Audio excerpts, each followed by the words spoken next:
Okay guys, perang Iran quick update. Perang yang bermula daripada 3 negara sekarang ni dah melibatkan 13 negara. UK RAF base dekat Cyprus juga dah diserang. Serangan itu kemudiannya kita tahu dilancarkan oleh Hezbollah ke Cyprus. Keir Starmer kemudiannya membenarkan Amerika Syarikat menggunakan diorang punya base untuk melancarkan serangan ke Iran.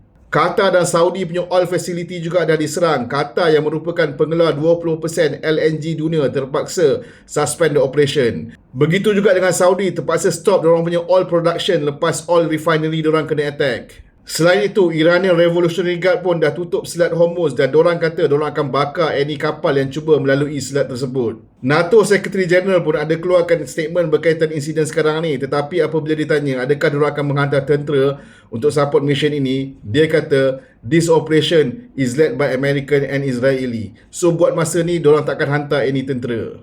Penutupan Selat Hormuz dan serangan ke atas Qatar Oil Facility akan memberi kesan kepada harga gas di pasaran dunia sebab ia akan memberikan satu global shock.